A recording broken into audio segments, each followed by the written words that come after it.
اللهم صل على محمد وعلى آله وصحبه وسلم. اللهم صل على محمد وعلى آله وصحبه وسلم. السلام علیکم ورحمۃ اللہ وبرکاتہ۔ وعلیکم السلام ورحمۃ اللہ وبرکاتہ۔ کیسے ہیں آپ سب اہل القرآن؟ الحمدللہ، اللہ کا شکر۔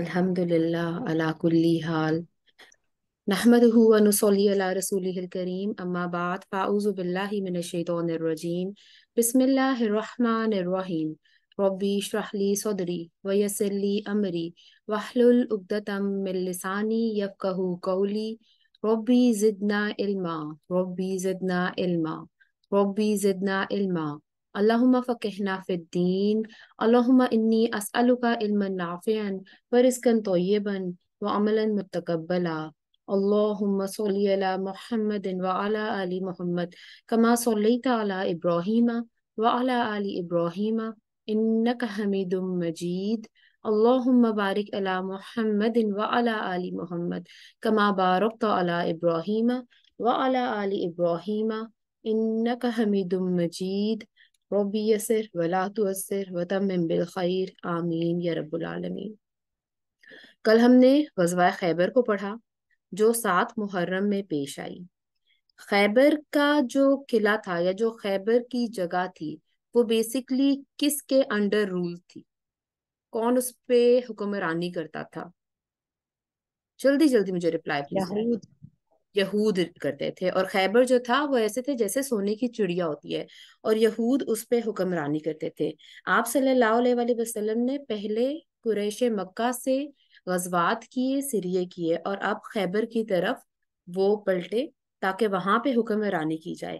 کس وقت میں آپ صلی اللہ علیہ وآلہ وسلم نے خیبر پہ حملہ کیا؟ کیا ٹائم تھا؟ فجر کے ٹائم، فجر کی نماز پڑھ فجر کی نماز کے فوراً بعد آپ صلی اللہ علیہ وآلہ وسلم نے حملہ کیا۔ خیبر کے جو قلعے تھے ان کو 3 کن مین کیٹیگریز میں ڈیوائڈ کیا گیا تھا؟ ان کے نام بتائیے۔ پہلا تھا نطاط، تقبیہ، شک، یہ 3 قلعے تھے۔ شاباش۔ اب جو ہے حسن، اس کا لفظ کا مطلب ہوتا ہے قلعہ، تو یہ قلعوں کے نام تھے، جیسے سمجھ لیں بلڈنگز کے نام تھے جس میں ان کو ڈیوائڈ کیا گیا تھا۔ آپ صلی اللہ علیہ وآلہ وسلم نے یہود پہ حملہ کیا، ڈیفرنٹ قلعے فتح کرتے گئے اور آگے بڑھتے رہے۔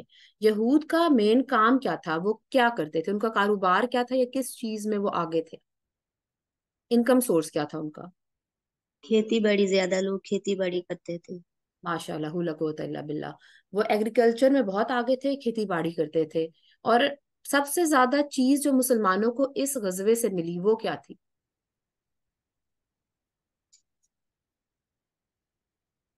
خوراک۔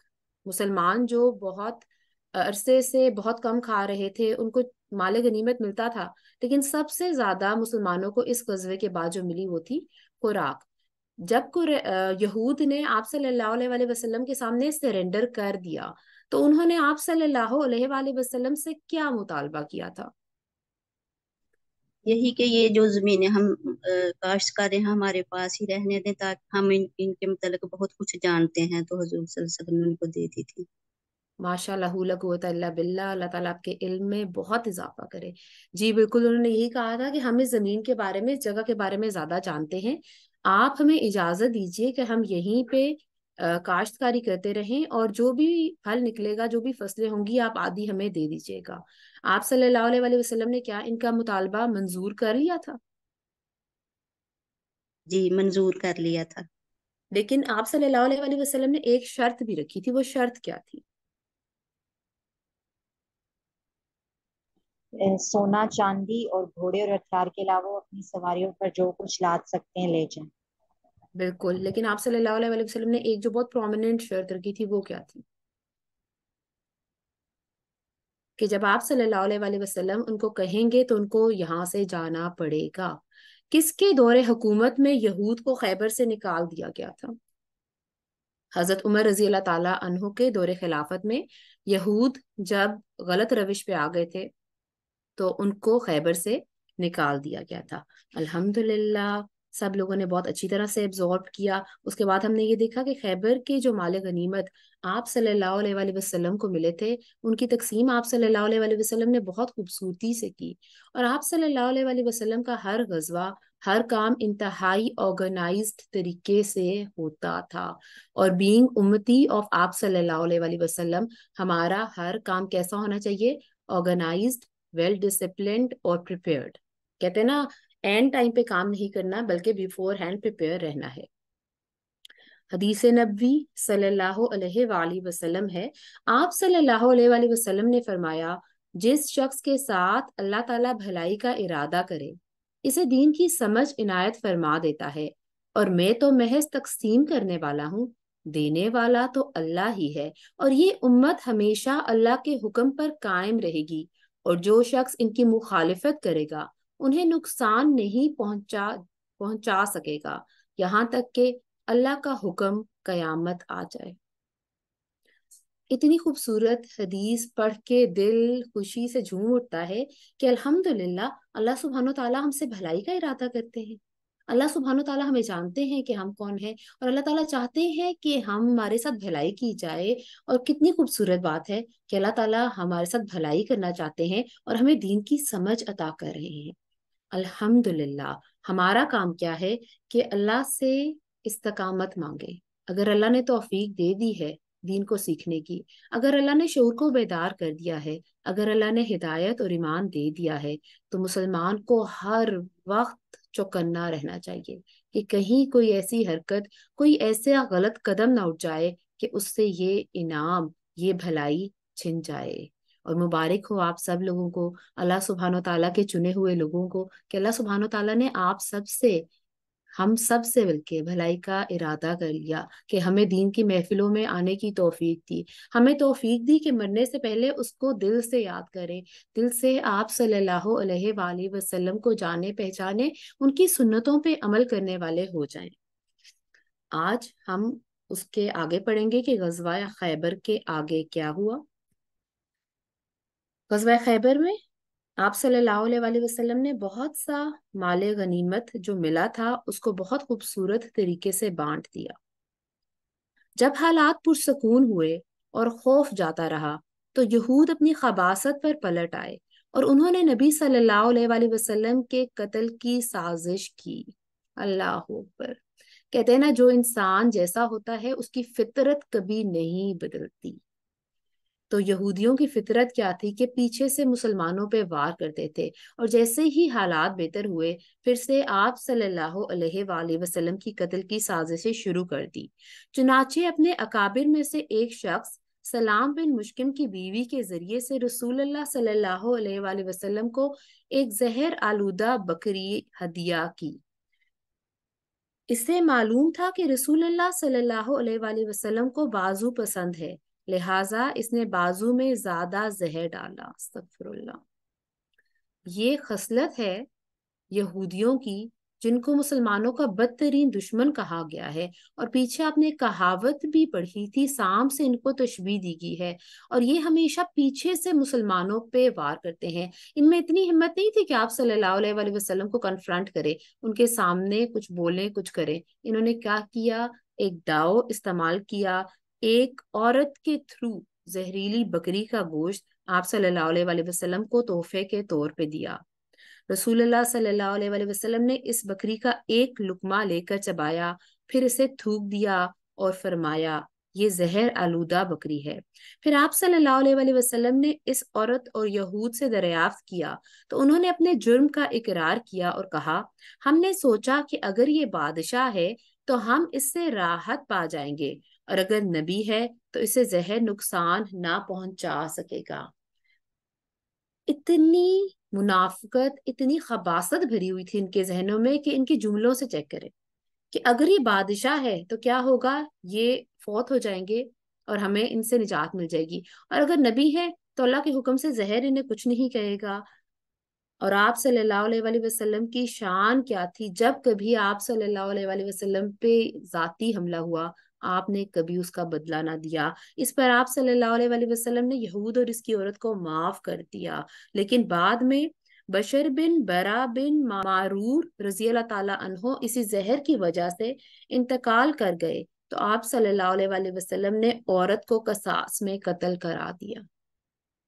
آپ صلی اللہ علیہ وآلہ وسلم کی اپنی ذات پہ چاہتے تو اس عورت کو اس وقت قتل کروا دیتے، لیکن آپ صلی اللہ علیہ وآلہ وسلم رحمت للعالمین ہے، صرف رحمت للمسلمین نہیں ہے، صرف مسلمانوں کے لیے رحمت نہیں ہے بلکہ تمام عالم کے لیے رحمت ہے۔ اپنے پہ جب بات آئی تو اس کو معاف کر دیا، لیکن جب دوسرے مسلمان کی بات آئی تو قصاص کے طور پہ اسے قتل کروا دیا گیا۔ اہل فدق کی سپردگی۔ فدق خیبر کے مشرق میں 2 دن کے فاصلے پر ایک بستی تھی جو آج کل حائل کے علاقے حائط کے نام سے مشہور ہے۔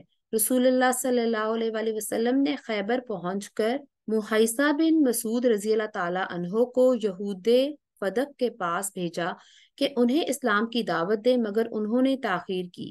لیکن جب خیبر کی فتح کا حال سنا تو ان پہ رعب طاری ہو گیا اور انہوں نے پیغام دیا کہ ان کے ساتھ بھی اہل خیبر جیسا معاملہ کیا جائے۔ کیا معاملہ کیا تھا آپ صلی اللہ علیہ وآلہ وسلم نے اہل خیبر سے؟ کہ انہیں وہاں پہ رہنے کی اجازت دے دی تھی، لیکن شرط یہ رکھی تھی کہ جب وہ کہیں گے وہاں سے چلے جائیں، تو انہوں نے بھی کہا کہ ہم سے اہل خیبر جیسا معاملہ کیا جائے۔ نبی صلی اللہ علیہ وآلہ وسلم نے اسے منظور فرما لیا۔ چنانچہ فدق کی سرزمین صرف نبی صلی اللہ علیہ وآلہ وسلم کے لیے مخصوص تھی، اس میں سے آپ اپنے اوپر خرچ فرماتے تھے، بنو ہاشم کے بچوں کی عیالداری کرتے تھے، یعنی ان کی ٹیک کیئر کرتے تھے، اور ان میں سے غیر شادی شدہ ضرورت مندوں کی شادی فرماتے تھے۔ آج دنیا میں کرپشن بہت بڑھ گئی ہے، اور اس ٹائم کا فتنہ بہت بڑا فتنہ ہے، شادی نہ ہونے کا فتنہ۔ ہم لوگ اتنے گرینڈ طور پہ شادیوں کے عادی ہو چکے ہیں، اور ہم نے اپنے سروں پہ خود اتنے عذاب ڈال دیے ہیں جس کی وجہ سے ارلی میرجز نہیں ہو سکتی اور ماں باپ افورڈ نہیں کر سکتے۔ ہم نے دولہا دلہن کے ذہن میں یہ ڈال دیا کہ جب تک ان کے 10-12 فنکشنز نہیں ہوں گے، پری برائڈل شوٹس نہیں ہوں گے، پتہ نہیں کیا لٹر پٹر نہیں ہوں گے، تب تک شادی نہیں ہو سکتی۔ پیسے کا ضیاع اور اپنے اوپر ظلم کر دیا ہم نے۔ اور آپ صلی اللہ علیہ وآلہ وسلم نے جو یہاں ہمیں سکھا رہے ہیں کہ غیر شادی شدہ ضرورت مندوں کی شادی فرماتے ہیں، آج بہت ضروری ہے کہ اپنے بچوں کی ارلی میرجز کیجیے۔ اگر آپ چاہتے ہیں نا اپنے بچوں کو اس فتنوں کے دور میں گندگی سے بچائیں، غلط راہوں سے بچائیں، تو ان کی جلد شادی کر دیجیے۔ اور وہ کیسے ممکن ہے؟ جب ہم سب لوگ سادگی کو پروموٹ کریں گے۔ لڑکے والے لڑکیوں پہ بہت نہیں ڈالیں گے کہ اتنا ساز و سامان لے کر آؤ، اتنا روپیہ، اتنا مال و دولت لے کر آؤ۔ بینگ مسلم ہمیں اس بات کا یقین کیوں نہیں ہو جاتا کہ میرے بیٹے اور میری بیٹی کے نصیب میں ہے، وہ تو اس کو مل کے رہے گا، کیسے ہو سکتا ہے کہ کوئی اس کے منہ کا نوالا بھی چھین لے؟ اور اگر یہ یقین پختہ ہے تو ہم سادگی کو پروموٹ کریں، جائیں چپ کر کے نکاح کریں۔ بچی کے گھر والوں پہ خدا کا واسطہ ہے بوجھ نہ ڈالیں۔ 2 بندے جائیں یا گھر والے افراد چلے جائیں، سادگی سے کھانا کریں، بچی کو اپنے گھر لے آئیں، ولیمہ جتنی آپ کی حیثیت ہے کریں۔ ضروری نہیں ہے کہ بڑے بڑے ہالوں میں کیا جائے، ضروری نہیں ہے کہ ادھار لے کے اپنے اوپر کسی بھی طرح کا برڈن ڈال کے بڑے گرینڈ ولیمے کیے جائیں۔ شادیوں کو آسان کیجیے۔ جتنے لوگ ابھی یہاں موجود ہیں اور ارد گرد کے لوگ ہیں، خدارا ان کو سمجھائیے، ورنہ ہماری نیکسٹ جنریشن تباہ اور برباد ہو چکی ہے، لٹرل ہو چکی ہے۔ آج وہ ٹائم ہو گیا ہے کہ لوگ شادی ہی نہیں کر رہے، غلط کاموں میں اتنے پڑے ہیں، نکاح مشکل اور زنا آسان ہو گیا ہے۔ خدا کے لیے اپنے بچوں پہ، اپنے ارد گرد کے لوگوں پہ رحم کھائیے، شادیوں کو آسان بنائیے۔ وادی القرا۔ رسول اللہ صلی اللہ علیہ وآلہ وسلم خیبر کے بعد وادی القرا تشریف لے گئے اور وہاں کے باشندوں کو جو یہودی تھے اسلام کی دعوت دی۔ مگر انہوں نے نہ اسلام قبول کیا نہ آپ کے تابع فرما ہوئے، بلکہ جنگ کے لیے نکل آئے۔ میرے پیارے نبی حضرت محمد صلی اللہ علیہ وآلہ وسلم نے حسب عادت سب سے پہلے کیا کیا کہ ان کو اسلام لانے کی دعوت دی، لیکن انہوں نے دعوت قبول نہیں کی اور جنگ کے لیے نکل آئے۔ ان کا ایک آدمی میدان میں آیا، اسے حضرت زبیر رضی اللہ تعالیٰ عنہ نے قتل کر دیا۔ پھر دوسرا آیا، اسے بھی انہوں نے قتل کیا۔ پھر تیسرا آیا، اسے حضرت علی رضی اللہ تعالیٰ عنہ نے قتل کیا۔ اس طرح ان کے 11 آدمی قتل ہوئے۔ جب بھی کوئی مارا جاتا تو آپ صلی اللہ علیہ وآلہ وسلم باقی یہود کو اسلام کی دعوت دیتے، اور جب بھی کوئی نماز پڑھتے تو انہیں اسلام کی دعوت دیتے۔ اللہ اکبر! کیسے لوگ کہہ سکتے ہیں کہ Islam is the religion of terrorism? Islam is the religion of peace. آپ صلی اللہ علیہ وآلہ وسلم بار بار ان کو دعوت دے رہے ہیں، شاید ایک قتل ہونے کے بعد انہیں عقل آ جائے اور وہ دین اسلام قبول کر لیں۔ نماز سے پہلے بھی ان کو دین کی دعوت دی جاتی۔ غرض اسی طرح شام ہو گئی۔ دوسرے دن صبح آپ پھر تشریف لے گئے، لیکن سورج ابھی نیزہ برابر بھی بلند نہ ہوا تھا کہ یہود شکست کھا گئے اور مسلمانوں نے بہت سا مال غنیمت حاصل کیا۔ پھر یہود نے گزارش کی کہ ان کے ساتھ بھی اہل خیبر جیسا معاملہ کیا جائے۔ آپ صلی اللہ علیہ وآلہ وسلم نے منظور فرما لیا اور ان کے لیے یہ بات تحریر فرما دی۔ یہاں پہ کردار دیکھیں آپ صلی اللہ علیہ وآلہ وسلم کا اور یہود کا۔ 3 دفعہ آپ صلی اللہ علیہ وآلہ وسلم نے یہودیوں پہ اٹیک کیا، ایک خیبر میں، ایک آپ صلی اللہ علیہ وآلہ وسلم نے فدق کی وادی میں، اور ایک وادی قرا میں۔ تینوں میں یہود آباد تھے، اور یہودیوں کی خصلت تینوں طرف یہ پائی جا رہی ہے کہ پہلے وہ اڑے رہے کہ ہم جنگ کریں گے، جب انہیں اس بات کا یقین ہو جاتا کہ ہم نہیں کچھ کر سکتے پھر وہ سرنڈر کر دیتے، اور پھر آپ صلی اللہ علیہ وآلہ وسلم سے نرمی کی درخواست کرتے۔ اور قرآن پاک میں جہاں بھی آپ نے بنی اسرائیل کا واقعہ پڑھا ہے، سیم وہی حساب چلا آ رہا تھا۔ بار بار وہ حضرت موسیٰ کو کہتے کہ ہم پہ آسانی کریں، اور جب بھی حضرت موسیٰ سے دعا کرنے کو کہتے کہ اپنے رب سے دعا کر کہ ہمارے لیے آسانی کرے، اور جب حضرت موسیٰ دعا کر دیتے وہ آفت ان سے ٹل جاتی، پھر وہ اپنی ہٹ دھرمی پہ آ جاتے۔ سیم یہی چیز ہے، لیکن آپ صلی اللہ علیہ وآلہ وسلم کا کردار تو نہیں بدل رہا۔ وہ تو ہمیشہ سے نرم دل تھے، آسانی کرنے والے تھے، پیس میکر تھے، اور آپ صلی اللہ علیہ وآلہ وسلم نے ہمیں بھی یہی سکھایا۔ اہل تما کی مصالحت۔ تیما کے یہود کو خیبر، فدق اور وادی قرا کی خبریں موصول ہوئیں تو انہوں نے جزیے کی ادائی پر مصالحت کر لی اور اپنے علاقے میں امن کے ساتھ برقرار رہے۔ انہوں نے کہا ہم سے پیسے لے لیں، ہمیں نہ نکالیں اور ہم سے جنگ نہ کریں، اور آپ صلی اللہ علیہ وآلہ وسلم مان گئے۔ حضرت صفیہ رضی اللہ تعالیٰ عنہ سے شادی۔ ابھی ہم اتنے آگے پہنچ گئے ہیں اور ہم نے دیکھا کہ آپ صلی اللہ علیہ وآلہ وسلم کی شادیاں یکے بعد دیگرے ہوئی اور غزووں کے بیچ میں بھی ہو رہی ہیں۔ آپ صلی اللہ علیہ وآلہ وسلم نے تو کبھی کوئی ویکیشن نہیں لی، کبھی کوئی اپنے کام میں سٹاپ نہیں لگایا۔ ایون جنگوں میں شادیاں ہو رہی ہیں اور آپ صلی اللہ علیہ وآلہ وسلم غزوات میں مشغول اور مصروف ہیں، درس اور تدریس جاری ہے۔ آپ صلی اللہ علیہ وآلہ وسلم نے تو کوئی ولیمے کے علاوہ کوئی فنکشن کی آپ کو کوئی ترتیب کہیں نہیں ملے گی۔ آج جب 12 ربیع الاول آئے گا نا، اس دفعہ آپ دیکھیں گے زور زور سے ہارنز بج رہے ہوں گے، نعتیں پڑھی جا رہی ہوں گی، سڑکوں کے بیچ پہ سٹیج ڈیکوریٹ ہوں گے، اس میں ایسی خون کو گرمانے والی باتیں ہو رہی ہوں گی، لیکن سنتوں پہ عمل کہاں چلا گیا ہمارا؟ اگر اتنی ہی محبت ہمیں آپ صلی اللہ علیہ وآلہ وسلم سے ہے پھر تو ہمیں 24/7 اپنا کام کرتے رہنا چاہیے، ساتھ ہمارے گھریلو معاملات تو چلتے رہیں گے، لیکن کیا دین کا کام رکنا چاہیے؟ نہیں۔ اور وہ کیسے نہیں رکے گا؟ کیونکہ مجھے نہیں پتا کہ کل مجھے زندہ ہونا ہے بھی کہ نہیں۔ حضرت صفیہ رضی اللہ تعالیٰ عنہ سے شادی۔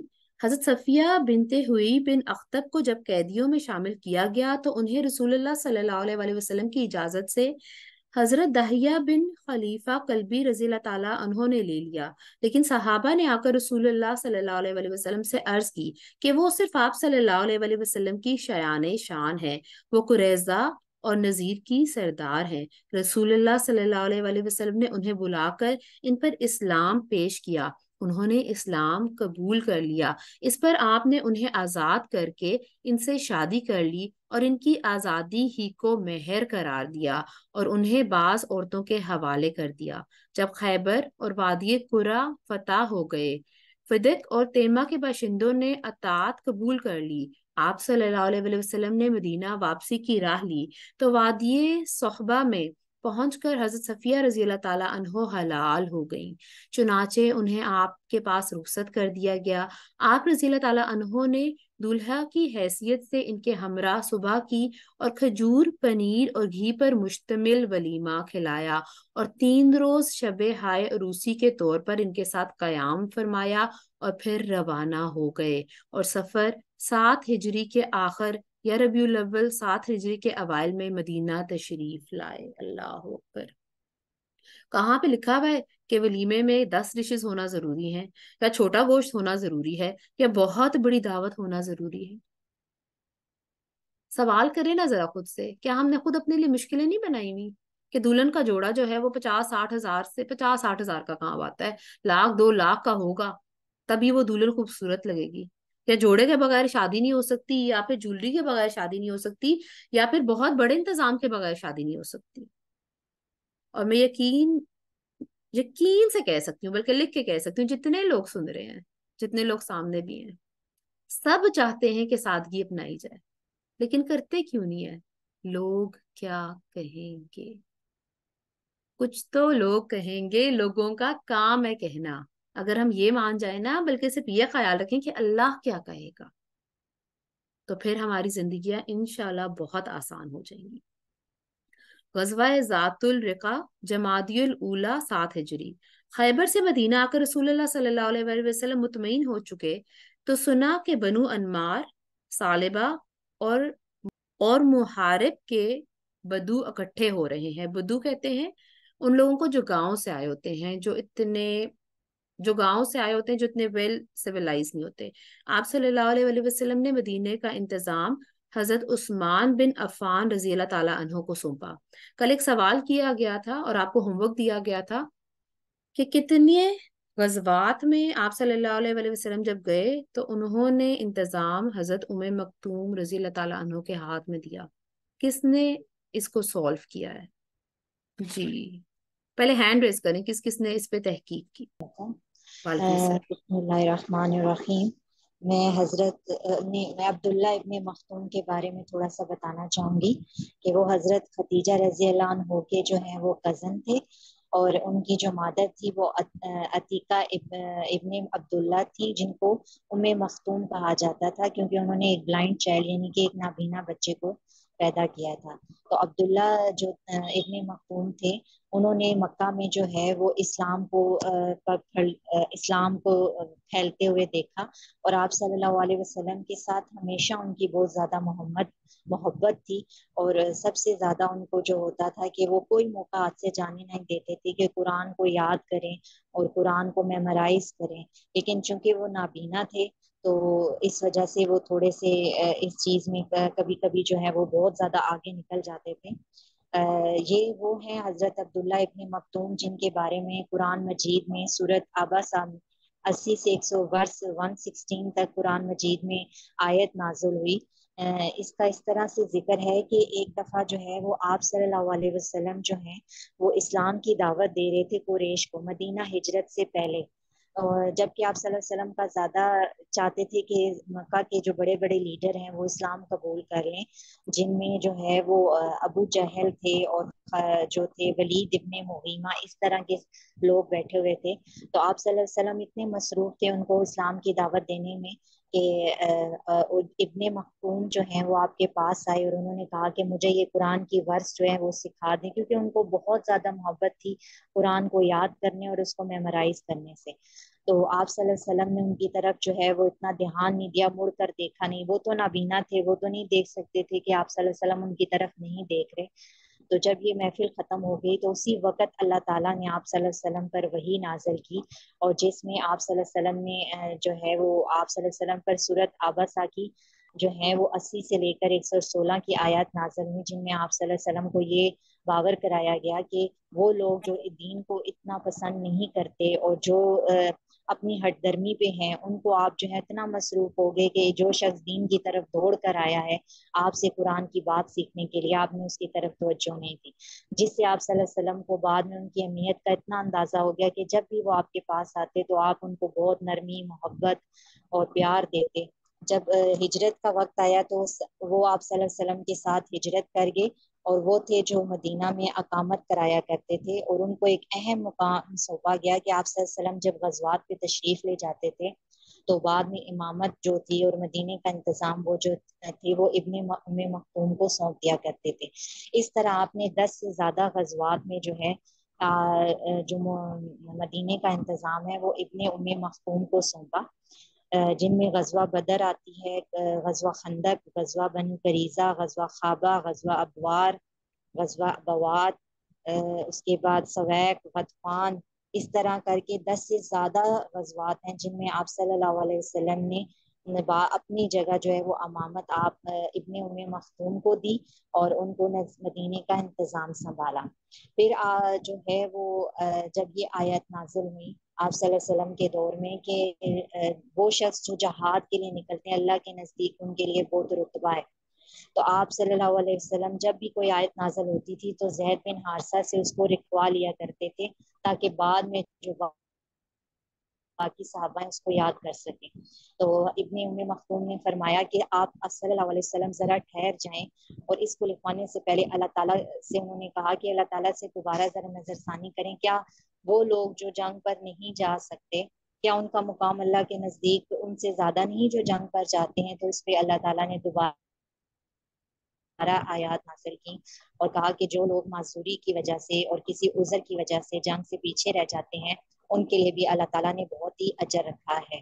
لیکن آپ ابن ام مختوم کو چونکہ بہت زیادہ محبت تھی اور وہ جانا چاہتے تھے جنگ میں، تو آپ نے اپنی زندگی میں ایک ہی جنگ لڑی، جنگ قادسیہ میں جو ہے وہ آپ نے حصہ لیا۔ آپ صلی اللہ علیہ وسلم کے یہ جانے کے بعد کا واقعہ ہے جس میں جو ہے وہ آپ شہید ہو گئے۔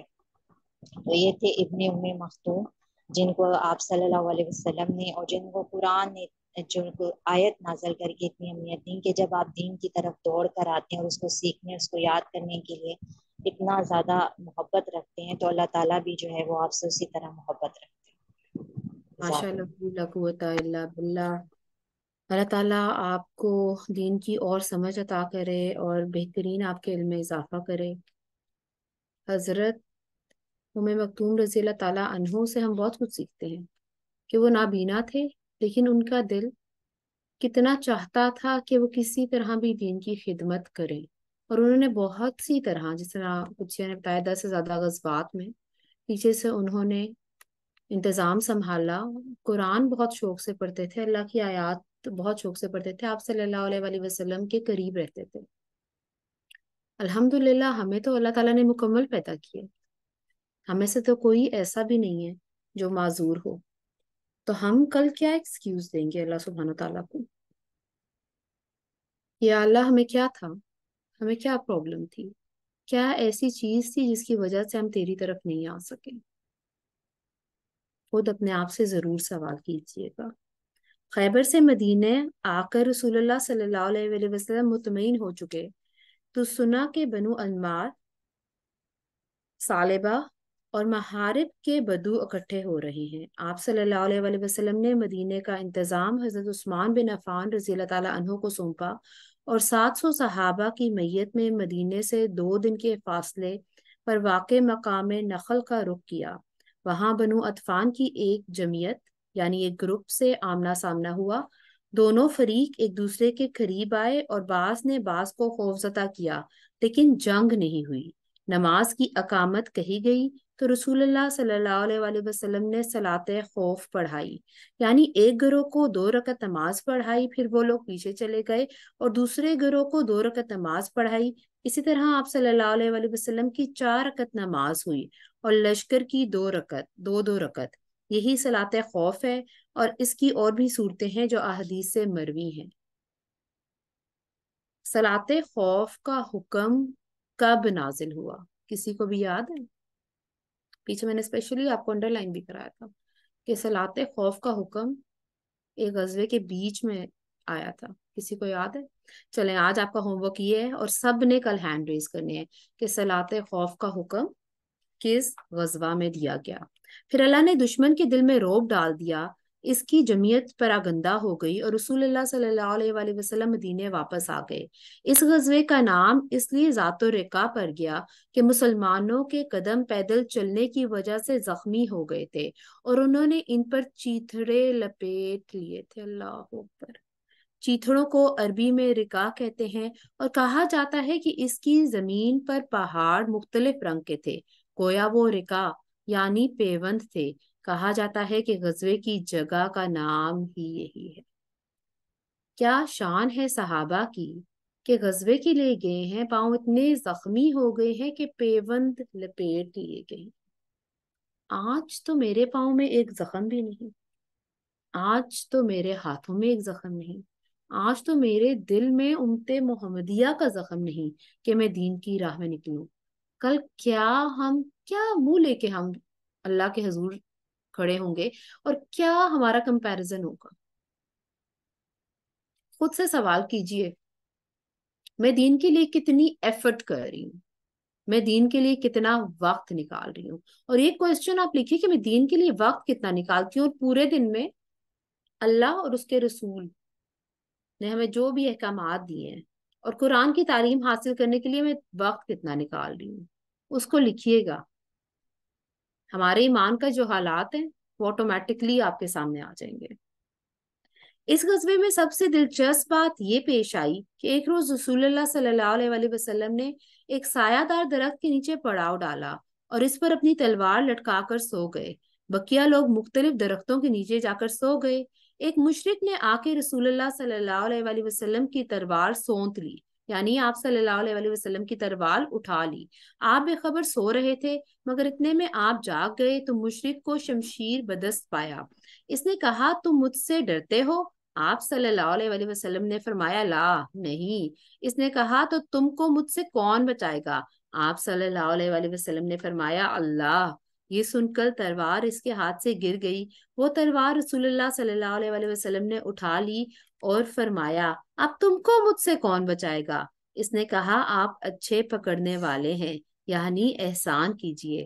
آپ صلی اللہ علیہ وآلہ وسلم نے اسے اسلام کی دعوت دی۔ وہ مسلمان تو نہ ہوا، لیکن یہ عہد کیا کہ وہ آپ سے لڑائی کرے گا، نہ لڑنے والوں کے ساتھ ہوگا۔ آپ نے اس کی راہ چھوڑ دی۔ اس نے اپنی قوم میں واپس جا کر کہا، میں سب سے اچھے انسان سے ملاقات کر کے تمہارے پاس آیا ہوں۔ یہ شان ہے مسلمان کی، یہ شان ہے ایک کامل مسلمان کی۔ آپ صلی اللہ علیہ وآلہ وسلم کو قتل کرنے کے لیے آیا، آپ صلی اللہ علیہ وآلہ وسلم کی تلوار لے لی اور کہا کہ تمہیں مجھ سے کون بچائے گا۔ اور جب خود پہ بات آئی تو آگے سے کیا کہہ رہا ہے کہ آپ تو احسان کرنے والے ہیں۔ تو کیا کیا آپ صلی اللہ علیہ وآلہ وسلم؟ احسان ہی کیا۔ اور اس نے اپنی قوم سے جا کے کیا کہا؟ میں تم میں سب سے اچھے انسان سے مل کر آیا ہوں۔ آج ایک بحیثیت مسلمان میں ہمارے سب کے کندھوں پہ بہت بڑی رسپانسبلٹی ہے کہ ہم صرف زبان کے مسلمان نہ ہوں، ہم کردار کے، افعال کے اور اقوال کے مسلمان ہوں۔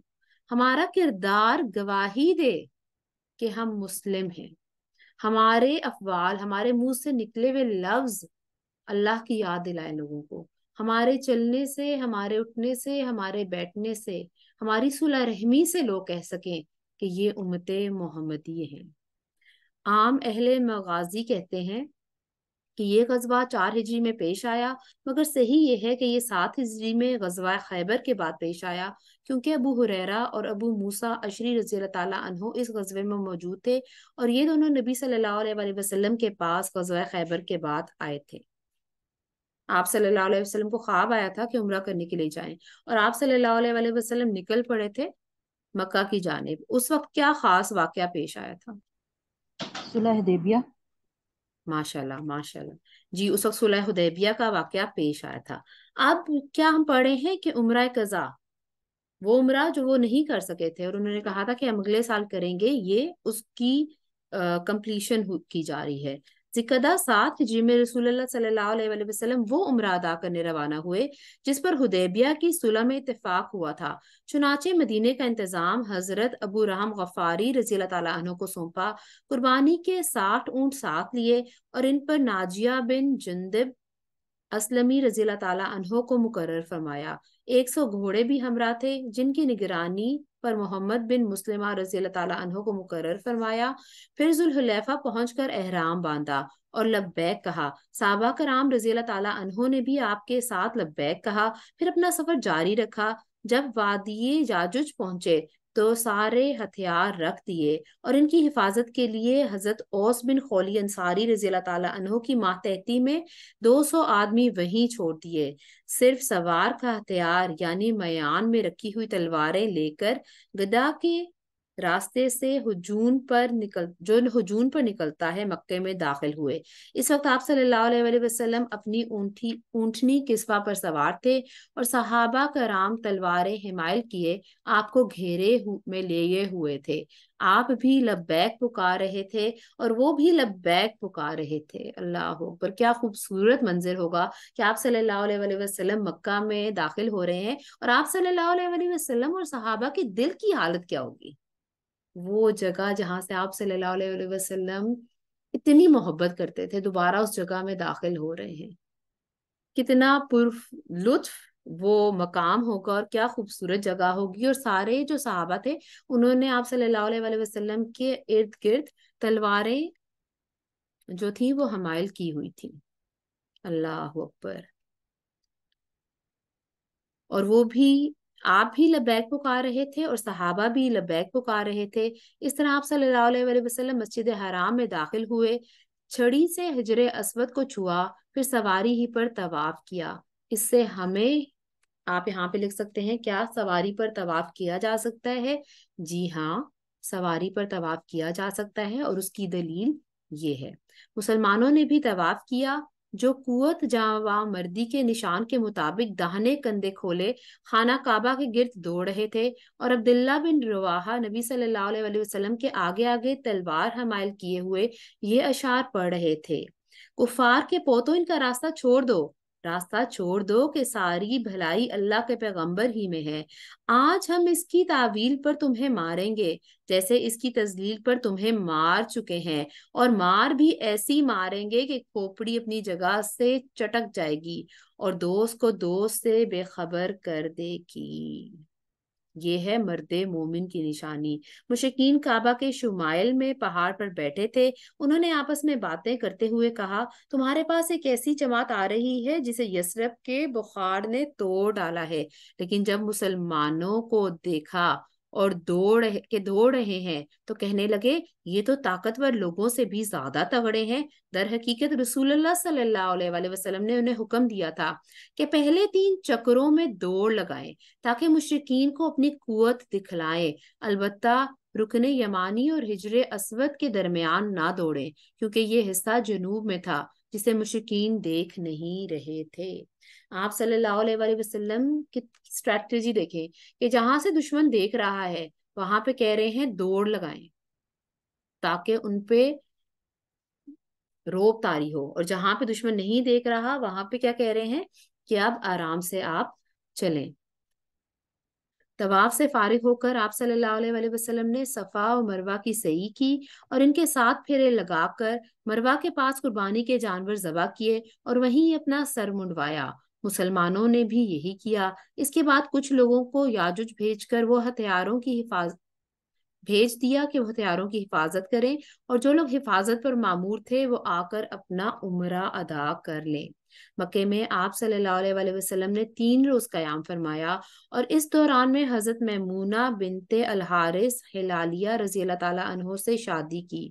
وہ سید الشہداء حضرت حمزہ بن عبد المطلب رضی اللہ تعالیٰ عنہ کی بیوی اور ابن عباس رضی اللہ تعالیٰ عنہ کی خالہ تھیں۔ انہیں شادی کا پیغام ملا تو انہوں نے اپنا معاملہ حضرت عباس رضی اللہ تعالیٰ عنہ کو سونپ دیا۔ حضرت عباس رضی اللہ تعالیٰ عنہ نے نبی صلی اللہ علیہ وآلہ وسلم سے ان کی شادی کرا دی۔ اس وقت نبی صلی اللہ علیہ وآلہ وسلم حلال تھے، اس کا مطلب ہے وہ عمرہ کر چکے تھے، کیونکہ مکہ میں داخل ہو کر سب سے پہلے آپ صلی اللہ علیہ وسلم نے عمرہ کیا، پھر حلال ہوتے ہوئے تو حلال ہی باقی رہے۔ چوتھے دن صبح رسول اللہ صلی اللہ علیہ وآلہ وسلم نے مکہ چھوڑ کر مدینے کی راہ لی۔ مکے سے 9 میل دور مقام صرف پہنچے تو پڑاؤ ڈال کر قیام فرمایا اور وہیں حضرت میمونہ رضی اللہ تعالیٰ عنہ کی رخصتی عمل میں آئی اور وہ آپ کی خدمت میں آ گئی۔ پھر اللہ نے آپ کو خواب کی جو تصدیق فرمائی تھی اور اپنے گھر کے طواف کا جو شرف بخشا تھا، اس پر خوش خوش مدینہ واپس لائے گئے۔ اللہ اکبر۔ آپ صلی اللہ علیہ وآلہ وسلم کی ازواج کے بارے میں، امہات المومنین کے بارے میں آگے ایک چیپٹر آئے گا جس میں ہم تفصیلی طور پہ پڑھیں گے کہ آپ صلی اللہ علیہ وآلہ وسلم کی ہر شادی اس وقت عرب میں موجود فضول رسومات، فضول باتوں کو توڑنے کے لیے کی گئی تھی۔ اور آپ دیکھیں تو یہ نہیں تھا کہ آپ صلی اللہ علیہ وسلم کی شادی ہو گئی ہے تو آپ صلی اللہ علیہ وسلم وہیں پہ ٹھہر گئے ہیں یا اپنی زندگی میں مگن ہو گئے ہیں، بلکہ آپ صلی اللہ علیہ وسلم اللہ کا حکم جب آتا تب وہ نکاح کرتے، وہ کسی رسم کو توڑتے اور پھر آگے کسی غزوے میں یا اسلام کے کام میں پھر نکل جاتے۔ اللہ کی تقدیر کا یہ پہلو بھی عجیب ہے کہ حضرت میمونہ کی وفات بھی مقام صرف ہی میں ہوئی اور وہیں انہیں سپرد خاک کیا گیا۔ اسی وقت ان کی وفات نہیں ہوئی بلکہ کچھ عرصے بعد جب ان کی وفات ہوئی تو یہ اسی جگہ پہ تھی۔ مارکہ موتا جمادی اولا 8 ہجری۔ مارکہ موتا کیوں ہوا تھا؟ جلدی سے کوئی مجھے بتائے۔ جو پہلے آنسر دیں گے وہ آنسر نہیں دیں گے، آپ کوئی اور آنسر۔ جی طاہرہ میں ضرور بتائیے۔ السلام علیکم ورحمۃ اللہ وبرکاتہ۔ وعلیکم السلام ورحمۃ اللہ وبرکاتہ۔ جی، جب یہ حضور پاک صلی اللہ علیہ وسلم نے وہ امیر بصرہ کو خط لکھا تھا اور اپنا ایک قاصد بھیجا تھا، تو وہاں پہ جب حضور پاک صلی اللہ علیہ وسلم نے جو قاصد بھیجا تھا اس کو قتل کر دیا گیا تھا، تو اس کے بعد یہی وجہ بنی تھی غزوہ موتا کی۔ ماشاء اللہ لا قوت الا باللہ۔ اتنے پیارے پیارے اسٹوڈنٹ ہوں تو بندے کا دل کیوں نہ کہ آپ صلی اللہ علیہ وآلہ وسلم نے جب عمرہ اور بادشاہوں کو خطوط لکھے تھے تو وہ خط لے جانے والے کوئی قاصد ہوتے تھے، تو آپ صلی اللہ علیہ وآلہ وسلم کے صرف ایک قاصد تھے جن کو شہید کر دیا گیا، جس کی وجہ سے مارکہ موتا پیش آیا۔ عمرہ اور بادشاہوں کے اور رسول اللہ صلی اللہ علیہ وآلہ وسلم نے جو خطوط لکھے تھے ان کے ذکر میں یہ بات گزر چکی ہے کہ شرحبیل بن عمر غسانی نے حضرت حارث بن عمیر ازدی رضی اللہ تعالیٰ عنہ کو، جو رسول اللہ صلی اللہ علیہ وآلہ وسلم کا خط لے کر امیر بصرہ کے پاس گئے تھے، قتل کر دیا تھا۔ یہ حرکت اعلان جنگ کے مترادف تھی، اس لیے جب رسول اللہ صلی اللہ علیہ وآلہ وسلم کو اس واقعے کی اطلاع ہوئی تو آپ پر یہ بات سخت گراں گزری۔ چنانچہ آپ صلی اللہ علیہ وآلہ وسلم نے 3000 افراد کا ایک لشکر تیار کر کے زید بن حارثہ رضی اللہ تعالیٰ عنہ کو اس کا سپہ سالار مقرر کیا اور فرمایا اگر زید قتل کر دیے جائیں تو جعفر اور جعفر قتل کر دیے جائیں تو عبداللہ بن رواحہ امیر ہوں گے، یعنی اگر ایک قتل کر دیا جائے تو دوسرا امیر بن جائے گا اور اگر وہ بھی قتل کر دیے جائیں تو تیسرا امیر بنے گا۔ اس لشکر کے لیے آپ صلی اللہ علیہ وآلہ وسلم نے سفید پرچم باندھا اور اس سے حضرت زید بن حارثہ رضی اللہ تعالیٰ عنہ کے حوالے کیا اور وصیت فرمائی کہ جہاں حضرت حارث بن عمیر رضی اللہ تعالیٰ عنہ قتل کیے گئے تھے وہاں پہنچ کر اس مقام کے باشندوں کو اسلام کی دعوت دیں اور اگر وہ انکار کریں تو لڑائی کریں۔ اللہ اکبر۔ آپ صلی اللہ علیہ وآلہ وسلم کیسے کسی سے ایسے ہی لڑتے، جہاں جاتے لڑائی کے لیے بھی جا رہے ہیں لیکن پہلے امن کی، اسلام کی دعوت دیتے اور اگر وہ انکار کریں تو لڑائی کریں۔ آپ صلی اللہ علیہ وآلہ وسلم نے فرمایا اللہ کے نام سے، اللہ کی راہ میں اللہ کے ساتھ کفر کرنے والوں سے غزوہ کرو۔ اللہ کے نام سے، اللہ کی راہ میں اللہ کے ساتھ کفر کرنے والوں سے غزوہ کرو۔ آج ہم کس سے لڑائیاں کر رہے ہیں؟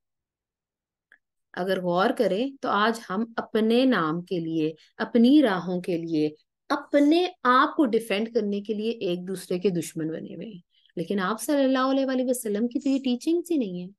اللہ سبحانہ تعالیٰ کیا وہ رسول اللہ صلی اللہ علیہ وآلہ وسلم کیا کہہ رہے ہیں کہ اللہ کے نام سے، اللہ کی راہ میں اللہ کے ساتھ کفر کرنے والوں سے غزوہ کرو۔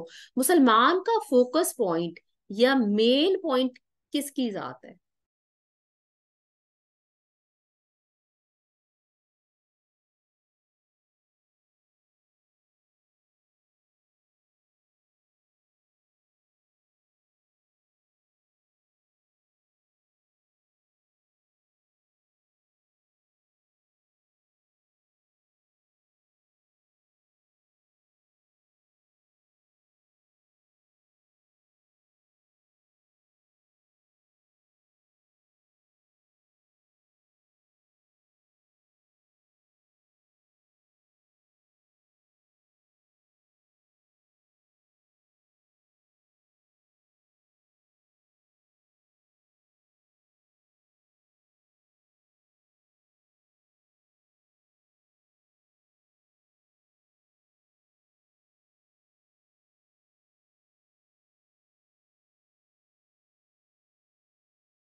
بولیے بولیے.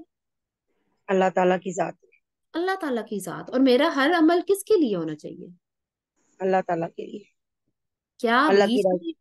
بالکل اللہ کی رضا کے لیے، اور اللہ نے جو احکام دیے ہیں اس کے لیے. میرا تو ہر چیز اللہ سے شروع ہوتی ہے. سبحان اللہ، الحمدللہ، اللہ اکبر، لا الہ الا اللہ. ہر چیز میں اللہ اللہ اللہ. میرا دل بھی اس پہ اتنا جمع ہو کہ میری زندگی کا مقصد اللہ کی رضا حاصل کرنا، اس کے بندوں کی خدمت کرنا، اس کے بندوں کے لیے آسانی کرنا، آپ صلی اللہ علیہ وآلہ وسلم کے بتائے ہوئے طریقوں پہ چلنا تاکہ اس کی رضا تک پہنچا جا سکے. اگر انسان اپنے فوکس پوائنٹ کو صحیح رکھے گا نا تو ہر چیز کریکٹ کیٹیگری میں فال کرتی جائے گی. لیکن اگر فوکس ہی خراب ہو جائے، اگر میری زندگی کا مقصد ہو جائے فیم، مجھے فیمس ہونا ہے، تو پھر میں ہر چیز کس کے لیے کر رہی ہوں؟ اپنے لیے انڈائریکٹلی. اگر میری زندگی کا مقصد ہے مال کمانا، پھر میرا فوکل پوائنٹ غلط ہو گیا. اگر میری زندگی کا مقصد ہے کہ میرے بچے بہت ایکسٹریم ایکسٹرا آرڈینری ہو جائے، ہر چیز میں سب تعریف کریں، پھر فوکل پوائنٹ چینج ہو گیا. فوکل پوائنٹ اولاد بن گئی، پھر کبھی فوکل پوائنٹ مال بن گیا، پھر کبھی کبھی فوکل پوائنٹ اپنی ذات بن جاتی ہے، اور کبھی فوکل پوائنٹ لوگ بن جاتے ہیں کہ لوگ کیا کہیں گے. سب سے پہلے اپنے فوکل پوائنٹ کو چیک کریں کہ میرا فوکس کس چیز پہ ہے. ہماری زندگی کا مقصد اللہ کی رضا ہے. اللہ کے نام سے، اللہ کی راہ میں اللہ کے ساتھ کفر کرنے والوں سے غزوہ کرو، اور دیکھو بد عہدی نہ کرنا. یہ کام ہے ہمارے کرنے والے. 1 2 3 کر کے لکھیے. بد عہدی نہ کرنا، خیانت نہ کرنا، کسی بچے، عورت اور قریب المرگ بوڑھے کو اور گرجے میں رہنے والے تارک دنیا کو قتل نہ کرنا. اللہ اکبر، کتنا زبردست ہے میرا دین. جنگ پہ جا رہے ہیں، وہاں بھی کیا کہہ رہے ہیں؟ جنگ پہ جا رہا ہوں، میرے پاس کوئی ایکسکیوز نہیں ہے کہ میں کہوں کہ وہ تو غیر مسلم تھے یا وہ تو کافر تھے. کیونکہ ایک مسلمان کفر سے نفرت کرتا ہے، کافر سے نفرت نہیں کرتا. کیونکہ اللہ چاہے جس کو ہدایت دے دے. اور مسلمان کون ہوتا ہے؟ جو بدعہدی نہیں کرتا، خیانت نہیں کرتا. بچے، عورتوں، قریب المرگ بوڑھے اور تارک دنیا. تارک دنیا کون ہے؟ گرجے میں رہنے والے جو ہوتے ہیں فادرز اور ننز. حالانکہ وہ دیکھیں مسلمان نہیں ہیں، لیکن کیا کہہ رہے ہیں؟ ان کو تکلیف مت پہنچانا، ان کو قتل مت کرنا، کھجور اور کوئی درخت نہ کاٹنا، اور نہ کسی عمارت کو منہدم کرنا. تو آج جو لوگ جواز پیدا کرتے ہیں کہ وہ تو کافر ہیں، یہ تو ایسے ہیں، ہمیں ان کے ساتھ ایسا سلوک کرنا چاہیے، تو کیا آپ صلی اللہ علیہ وآلہ وسلم نے ہمیں یہ سکھایا ہے؟ ہرگز نہیں. پیچھے غزوہ گزرا ہے جس میں آپ صلی اللہ علیہ وآلہ وسلم نے درخت کاٹنے کا حکم دیا تھا، لیکن وہ بھی تب دیا تھا کیونکہ آپ صلی اللہ علیہ وآلہ وسلم ڈائریکٹ ان کو اٹیک نہیں کر سکتے تھے، اسی لیے دیا تھا. لیکن اسلام جو ہے وہ تو کسی قسم کی بھی کسی پہ زیادتی نہیں کر سکتا. ہم لوگ اپنے گھروں میں بیٹھے ہیں اور ہمارے ارد گرد تو ہمارے پیارے ہیں، ہم کیسے ظلم کر رہے ہیں؟ کیسے بہویں ساسوں کے خلاف پلاننگ کر رہی ہیں؟ کیسے ساسیں بہوؤں کے خلاف پلاننگ کر رہی ہیں؟ کیسے میاں بیوی سے بدزن ہے؟ کیسے بیوی میاں سے بدزن ہے؟ کیسے بچے نافرمان ہوئے ہیں؟ ہم تو خود ہی ایک دوسرے کے دشمن بنے ہوئے ہیں.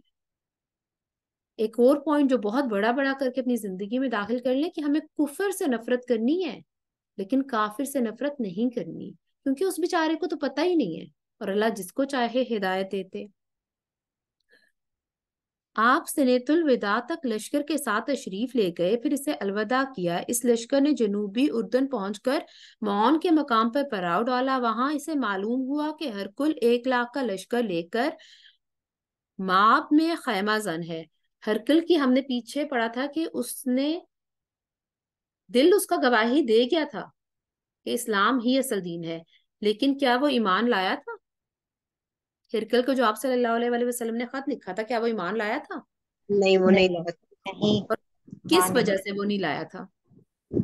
بادشاہت کی وجہ سے. بادشاہت کی وجہ سے. کہیں حبے جا اور لوگ کہتے ہیں. کہیں حبے جا اور کہیں حبے مال ہے جو انسان کو اللہ کے احکامات کو ماننے سے ہمیں روک دیتی ہے. وہاں اسے معلوم ہوا کہ ہرکل 1 لاکھ کا لشکر لے کر ماب میں خیمہ زن ہے اور اس کے ساتھ مزید 1 لاکھ نصرانی عرب بھی شامل ہو گئے ہیں۔ اس اطلاع پر مسلمانوں نے 2 رات مشورہ کیا کہ آیا رسول اللہ صلی اللہ علیہ وسلم کو لکھ کر آپ سے کمک طلب کریں، یعنی اجازت طلب کریں، یا جنگ میں کود پڑیں۔ ابن رواحہ رضی اللہ تعالیٰ عنہ نے یہ کہہ کر انہیں گرما دیا کہ اب آپ لوگ جس بات سے کترا رہے ہیں، یعنی شہادت، یہ وہی چیز ہے جس کی طلب میں ہم نکلے ہیں۔ انہوں نے کہا، ہم تعداد اور قوت اور کثرت کے بل پر نہیں لڑتے، بلکہ ہماری لڑائی اس دین کے بل بوتے پر ہے جس سے اللہ نے ہمیں نوازا ہے۔ ہمارے سامنے 2 خوبیاں ہیں، غلبہ یا شہادت۔ لوگوں نے کہا، واللہ ابن رواحہ سچ کہتے ہیں۔ پیچھے بھی ہم ایک مقام پہ پڑھ چکے ہیں جہاں پہ آپ صلی اللہ علیہ وسلم کو ایک صحابی نے کہا کہ میں ان کو قتل کر دوں، تو آپ صلی اللہ علیہ وسلم نے جواب دیا، نہیں، اب تم قابو پا چکے ہو، اب نرمی اختیار کرو۔ اور صحابی کون تھے؟ جو آپ صلی اللہ علیہ وسلم کو ایک ایک ایکشن کو کلوزلی آبزرو کرتے تھے اور اس کے اکارڈنگلی ایکٹ کرتے تھے۔ یہاں پہ بھی جب کہا جا رہا ہے کہ اس چیز سے پیچھے مت ہٹیں، شہادت سے نہ ڈریں، تو کتنی خوبصورت طریقے سے ابن رواحہ رضی اللہ تعالیٰ عنہ نے جواب دیا کہ ہم تعداد میں زیادہ ہیں، لیکن ہم تعداد کے بل پہ نہیں لڑتے، بلکہ ہماری لڑائی اس دین کے بل بوتے پر ہے۔ ہم سب کی لڑائی کسی سے کس کے لیے ہونی چاہیے؟ اپنی طاقت کے لیے، اپنی عزت کے لیے؟ نہیں، اللہ تعالیٰ کی ذات کے لیے۔ اللہ کی ذات کے لیے، اللہ کے دین کے لیے۔ اگر اللہ کے دین پہ یا اللہ کی ذات پہ کوئی بات ہے تو ایسے کھڑے ہو جائیں جیسے آپ سے بہادر کوئی نہیں ہے۔ چنانچہ انہوں نے آگے بڑھ کر موتا میں پڑاؤ ڈال دیا۔ جب وہیں لشکر کو ترتیب دیا اور لڑائی کے لیے تیار ہو گئے۔ اب کیا تھا، ایک خوفناک اور سنگین مارکا شروع ہو گیا جو تاریخ انسانی کا عجب ترین مارکا تھا۔ 3000 جاں باز 2 لاکھ کے لشکر چیرار کا مقابلہ کر رہے تھے اور 2 بدو ڈٹے ہوئے تھے، ہتھیاروں سے لیس۔ یہ بھاری بھرکم لشکروں پر حملہ کرتا اور اپنے بہت سے بہادر گنوا بیٹھا تھا، لیکن اس مختصر نفری کو پسپا کرنے میں کامیاب نہیں ہوا تھا۔ مسلمانوں کا علم پہلے حضرت، علم کہتے ہیں جھنڈے کو، پہلے حضرت زید بن حارثہ رضی اللہ تعالیٰ عنہ نے لیا، پھر وہ لڑتے رہے یہاں تک کہ دشمن کے نیزوں میں گت گئے اور خلت شہادت سے مشرف ہو کر زمین پر آ رہے۔ اس کے بعد حضرت جعفر رضی اللہ تعالیٰ عنہ نے علم سنبھالا اور خوب ڈٹ کر جنگ کی۔ جب لڑائی کی شدت شباب کو پہنچی تو اپنے سرخ و سیاہ گھوڑے کی پشت سے کود پڑے، پونچھیں کاٹ دیں اور وار پر وار کیے، یہاں تک کہ ان کے دایاں ہاتھ کاٹ دیا گیا۔ انہوں نے جھنڈا بائیں ہاتھ میں لے لیا اور بلند کیا، یہاں تک کہ ان کا بایاں ہاتھ بھی کاٹ دیا گیا۔ پھر دونوں باقی ماندہ بازوؤں کی مدد سے جھنڈا آغوش میں لے لیا اور وہ فضا میں لہراتا رہا، یہاں تک کہ وہ نیزوں اور تین کی 90 سے زیادہ زخم کھا کر خلت شہادت سے سرفراز ہو گئے۔ یہ سارے زخم ان کے جسم کے اگلے حصے میں آئے تھے۔ اس کے بعد حضرت عبداللہ بن رواحہ رضی اللہ تعالیٰ عنہ کی باری تھی۔ انہوں نے جھنڈا لیا، آگے بڑھے، پھر آپ ماما نامی گھوڑے سے اتر کر لڑتے لڑتے شہید ہو گئے۔ ان کی شہادت پر جھنڈا حضرت ثابت بن ارقم رضی اللہ تعالیٰ عنہ نے تھام لیا تاکہ گرنے نہ پائے، اور مسلمانوں سے کہا کہ آپ لوگ کسی آدمی پر اتفاق کر لیں۔ لوگوں نے حضرت خالد بن ولید رضی اللہ تعالیٰ عنہ پر اتفاق کر لیا۔ اس طرح جھنڈا اللہ کی تلواروں میں سے ایک تلوار کی طرف منتقل ہو گیا۔ حضرت خالد رضی اللہ تعالیٰ عنہ نے آگے بڑھ کر اتنی پرزور اور بے نظیر جنگ کی کہ اس کے ہاتھ میں 9 تلواریں ٹوٹ گئیں۔ ادھر رسول اللہ صلی اللہ علیہ وسلم نے صحابہ کو مدینے میں اسی دن تینوں سپہ سالاروں کی شہادت کی خبر دی اور بتلایا کہ اب کمان خالد بن ولید رضی اللہ تعالیٰ عنہ کے ہاتھ میں آ گئی ہے۔ خالد بن ولید کون تھے؟ جن کو ہم پہلے پڑھ چکے ہیں کہ 2 دفعہ 2 مین غزوات میں وہ مسلمانوں کے خلاف لڑے تھے، لیکن اس کے بعد انہوں نے اسلام قبول کر لیا تھا، اور یہاں مسلمانوں کے ساتھ کتنی بہادری سے لڑ رہے ہیں، اور انہیں اللہ کی تلواروں میں سے ایک تلوار قرار دیا۔ اللہ اکبر! اللہ جس کو چاہے چن لے۔ دن ختم ہوا تو دونوں فریق اپنے اپنے کیمپوں میں واپس چلے گئے۔ صبح ہوئی تو حضرت خالد بن ولید رضی اللہ تعالیٰ عنہ نے لشکر کی ترتیب بدل دی، پیچھے کو آگے اور آگے کو پیچھے، دائیں کو بائیں اور بائیں کو دائیں کر دیا۔ دشمن سمجھا مسلمانوں کے پاس کمک آ گئی ہے، اس پر روب چھا گیا۔ حضرت خالد رضی اللہ تعالیٰ عنہ نے ہلکی سی جھڑپ کے بعد لشکر کو پیچھے ہٹانا شروع کیا، لیکن دشمن کو آگے بڑھنے کی جرت نہ ہوئی۔ اسے خطرہ تھا کہ یہ کوئی چال نہ ہو۔ اس طرح مسلمان موتا کی طرف سمٹ آئے اور 7 دن تک دشمن سے جھڑپ کرتے رہے، 7 دن تک لڑتے رہے۔ پھر دونوں فریق رک گئے اور لڑائی ختم ہو گئی، کیونکہ رومیوں نے سمجھا کہ مسلسل کمک پہنچ رہی ہے، کمک یا مدد پہنچ رہی ہے، لوگ آ رہے ہیں اور وہ چال چل کر رومیوں کو صحرا میں گھسیٹ لے جانا چاہتے ہیں، جہاں سے بچ نکلنا آسان نہیں۔ اس طرح اس جنگ میں مسلمانوں کا پلڑا بھاری رہا۔ اس غزوے میں 12 مسلمان شہید ہوئے۔ دشمن خاصی تعداد میں مارے گئے، مگر ان کی تعداد معلوم نہ ہو سکی۔ تھوڑا سا میں آپ کا ٹائم اور لوں گی، 5 منٹ اور، تاکہ ہم یہ کمپلیٹ کریں، کیونکہ کل ہم نے انشاءاللہ فتح مکہ، غزوہ فتح مکہ پڑھیں گے انشاءاللہ۔ سریہ ذات السلاسل، جمادی الاخرى، سن 8 ہجری۔ مارکہ موتا میں شامی عربوں کا جو موقف تھا، اس کے پیش نظر رسول اللہ صلی اللہ علیہ وسلم نے ایک ایسا حکیمانہ اقدام کی ضرورت محسوس کی جو انہیں رومیوں کی مدد سے باز رکھ سکے۔ چنانچہ آپ صلی اللہ علیہ وسلم نے حضرت عمر بن عاص رضی اللہ تعالیٰ عنہ کو 300 صحابی اور 30 گھوڑوں کے ساتھ روانہ کیا۔ چونکہ حضرت عمر کی دادی ان کے قبائل میں اس قبیلہ بلی سے تعلق رکھتی تھی، اس سے مقصود یہ تھا کہ اس کی تالیف قلب کی جائے، لیکن اگر وہ انکار کریں تو روم کی تائید میں کھڑے ہونے پر انہیں سبق دیا جائے۔ حضرت عمر قریب پہنچے تو معلوم ہوا کہ انہوں نے بڑی فوج فراہم کر رکھی ہے۔ چنانچہ حضرت عمر نے رسول اللہ صلی اللہ علیہ وسلم سے کمک طلب کی۔ آپ صلی اللہ علیہ وسلم نے حضرت ابو عبیدہ بن جراح رضی اللہ تعالیٰ عنہ کی قیادت میں 200 سربراہ مہاجرین اور انصار کی کمک بھیجی، لیکن امیر عام اور نماز کے امام حضرت عمر بن عاص رضی اللہ تعالیٰ عنہ ہی تھے۔ کمک آ جانے کے بعد انہوں نے قضائے کے علاقوں کو دور تک روندا۔ ایک لشکر سے سامنا ہوا، لیکن جب مسلمانوں نے حملہ کیا تو وہ ادھر ادھر بھاگ کر بکھر گئے۔ سلاسل وادی القرہ سے آگے ایک خطہ زمین اور ایک چشمے کا نام ہے، اس کی طرف یہ سریہ منسوب کیا ہے کیونکہ مسلمانوں نے یہیں پڑاؤ ڈالا۔ یہ سریہ جمادی الاخرى سن 8 ہجری میں، یعنی غزوہ موتا کے 1 مہینے بعد پیش آیا۔ الحمدللہ آج کے لیے اتنا ہی۔ اللہ سبحانہ و تعالی ہم سب سے راضی ہو، ہم سب دین کی راہ میں جہاد کرنے والے بن جائیں، اور آج جہاد بالقلم کی بہت ضرورت ہے۔ علم حاصل کیجئے، علم حاصل کر کے عمل بھی ضرور کیجئے۔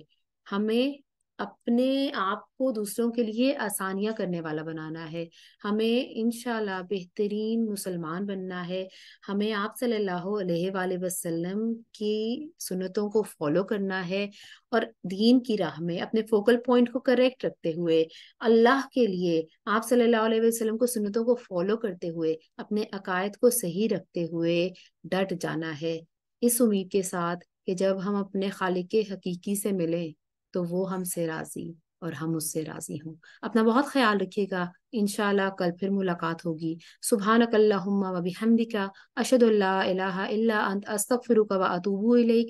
السلام علیکم ورحمۃ اللہ وبرکاتہ۔ وعلیکم السلام ورحمۃ اللہ۔